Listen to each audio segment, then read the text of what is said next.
Anton LaVey and Jane Mansfield, how many stars got sucked into it. And I remember I grew up in an Italian neighborhood, Italian family, and I knew this guy, Joey, growing up, who was a hitman, who he was the real deal. He actually collected his own newspaper articles for his trials and all that. And he was in his 70s when I was like a teenager, but he liked me. And I remember him telling me, he would cook for me. He'd showed me how to throw knives. He played piano and sang like Tony Bennett. And this meeting is being recorded. I remember him telling me about like the Church of Satan and the all that stuff with Anton LaVey and that stuff.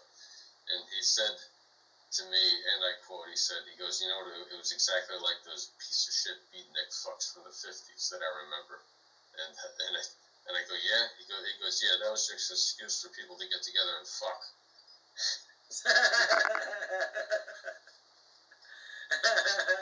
He was a character. Sounds about right. That was Joey. He was a character. God rest his soul. We should pick up for just a couple of minutes. We were talking about Aleister Crowley supposedly opening up portals and contacting. I think one of them was AWIS, AWISS, and one was LAM, LAM. Yeah, that's the one I was thinking of. Yeah. One of them looked a lot like a gray with skin in the eyes. Yeah, LAM. Right. Yeah. So that's weird stuff. I'm pretty sure Cindy hasn't opened any portals to any grays, as far as I know. I do have a question for you, though. You know how in pop culture and movies and folklore, witches are portrayed in a certain way, and usually very negative. I mean, they want to cook children in ovens and that kind of thing.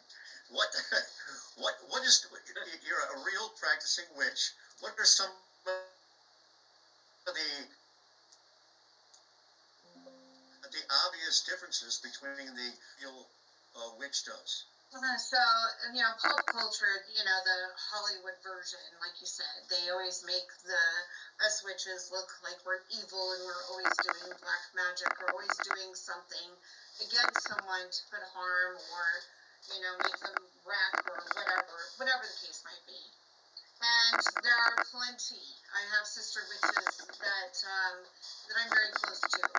That we're nothing like that whatsoever. Like I said, I'm all about healing, protection, and positivity.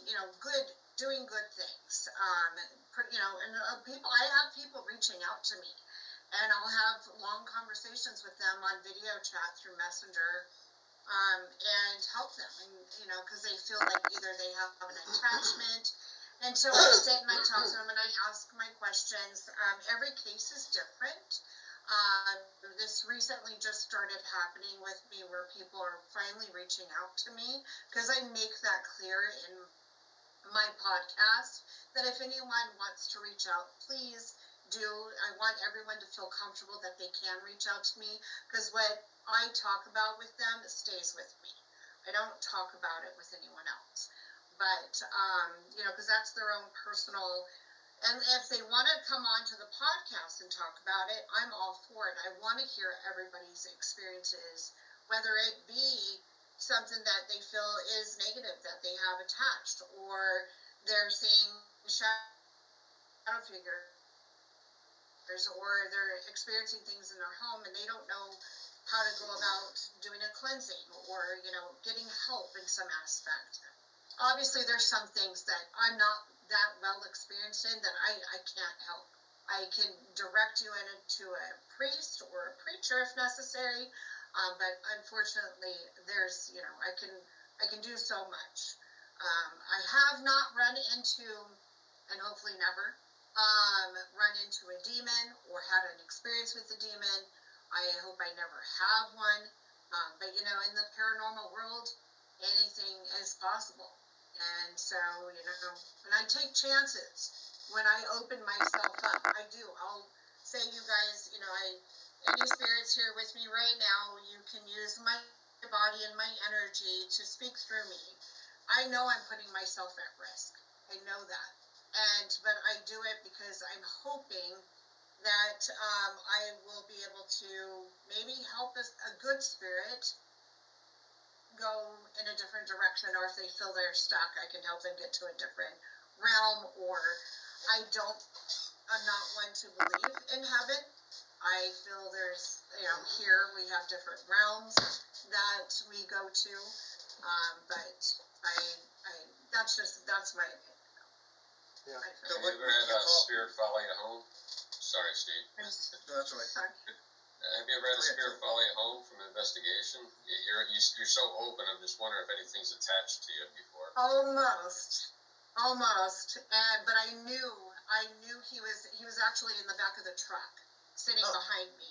It was when we were at the military base. I could feel him, and I told Marcus, I said, we've got him in the truck.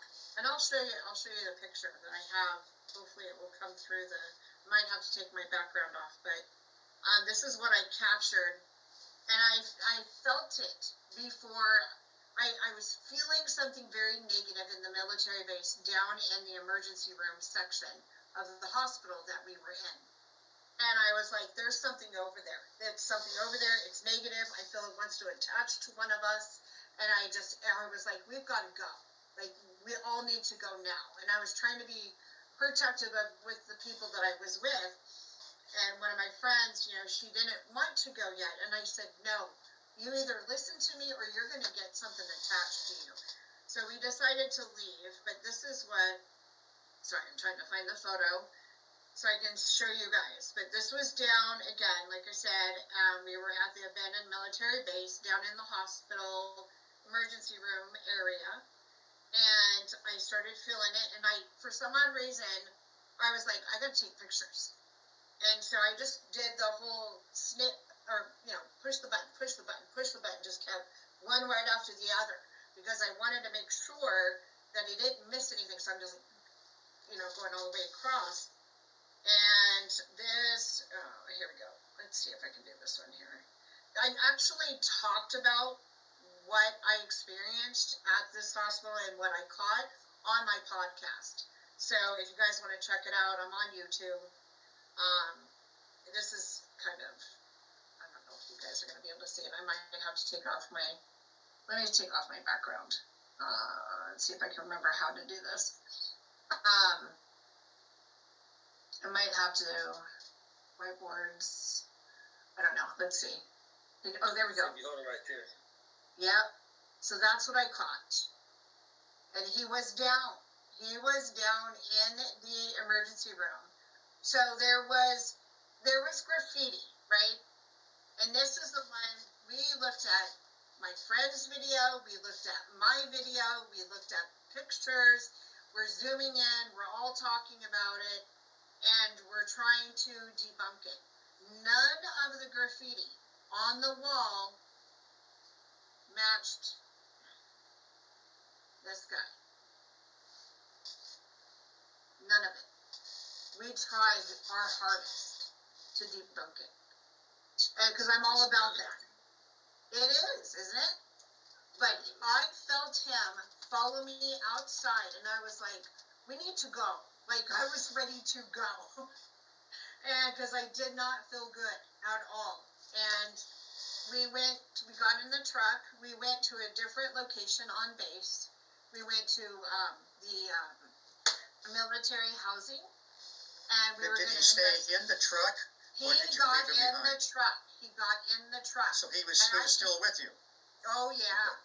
And I was like, Marcus, he's here. He's freaking behind me. Like, I was getting irritated. I'm like, you ain't coming home with us. No way. And we get out, and I was like, you are not coming home with me. And I did, and I've got Marcus yelling, I've got my friend Joy yelling, and we're like, be gone. You're not following me home. You're not attached.